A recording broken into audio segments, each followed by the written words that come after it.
Mas, se estou a falar de conhecimento, talvez esteja, portanto, conhecimento primeiro, estrangulamento, se quiserem.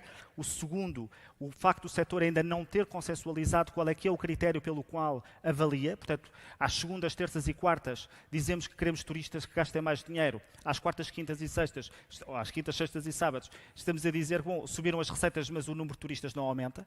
E, portanto, andamos constantemente a trocar de indicadores. Portanto, seria o segundo obstáculo a que possamos ter políticas públicas para tentar resolver um problema ou tentar ter os desafios do setor. E o terceiro tem a ver com a questão do conhecimento, mas do lado oposto. É porque eu tenho estado a falar de conhecimento presumindo que as decisões políticas, que as decisões públicas são decididas com base em dados, com base em conhecimento, com base naquilo que o setor privado nos pede, com base naquilo que é a realidade. E isso tem sido a realidade em Portugal. Isto é, mais para a esquerda, mais para a direita, com visões aqui, com visões ali, os governos têm conseguido consensualizar e tentar ter uma política constante para o setor do turismo. E o setor tem beneficiado disso mesmo. E tem-no feito procurando olhar para a realidade com dados objetivos e decidindo a partir dela. Eu acho que isso está a mudar. Não com este governo, atenção, está a mudar porque na Europa um quadrante político cada vez mais influente escolheu o turismo como a encarnação matemática do capitalismo selvagem.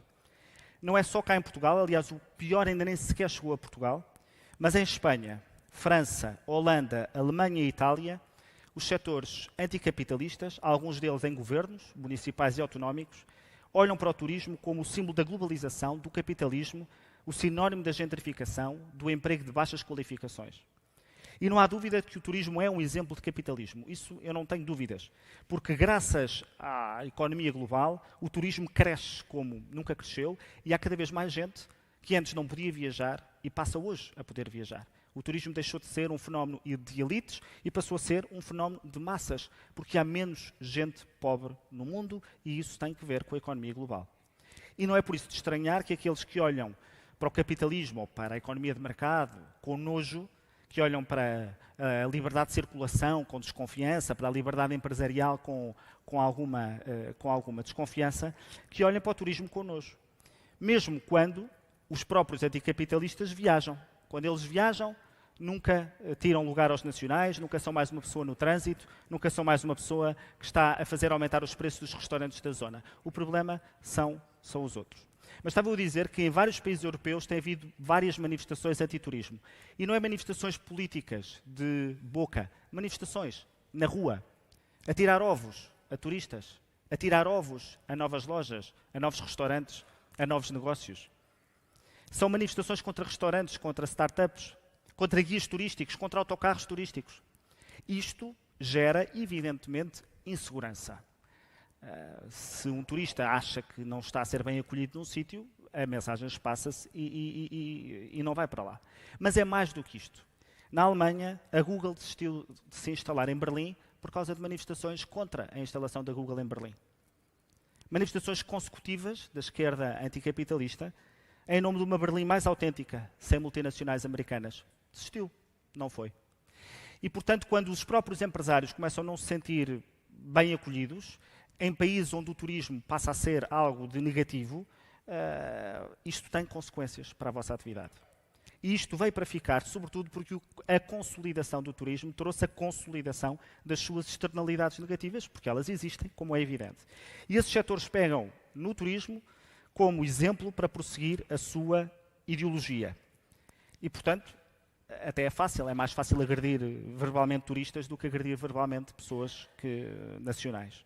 E, portanto, estas desagradáveis consequências ou estas desagradáveis circunstâncias têm uma consequência que é esta.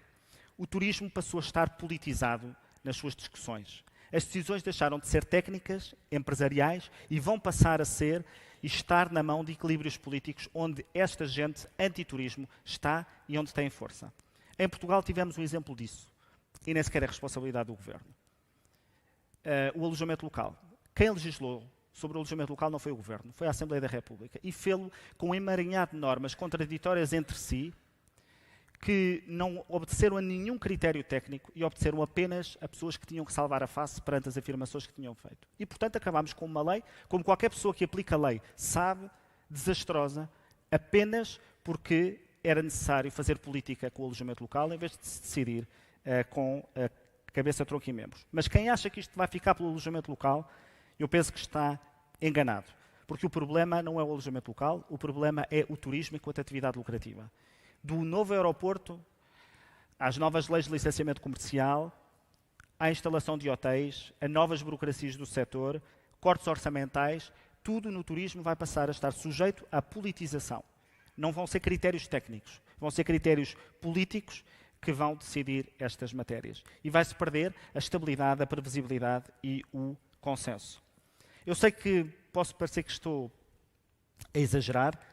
Lembro-me, na Casa do Alentejo, na apresentação do vosso congresso de 2014, se não estou em erro, e fui revisitar essas declarações, de alertar-vos, nessa apresentação, para o discurso do turismo a mais que eu achava que vinha aí. E várias pessoas me perguntaram na altura, que conversa é esta do turismo a mais, nós estávamos finalmente a começar a crescer, e eu disse, é o que está a acontecer na Europa toda, é o que vai acontecer aqui. E a verdade é que o discurso hoje está, e o discurso hoje existe. E escusam de achar que a discussão se ganha tecnicamente dizendo que o turismo cria mais emprego, porque eles vão dizer que o turismo cria emprego de pouca qualidade.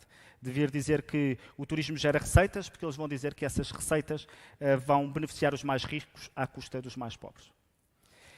Ao setor, para não pensarem que eu só estou a olhar para a extrema-esquerda, a este setor soma-se um outro.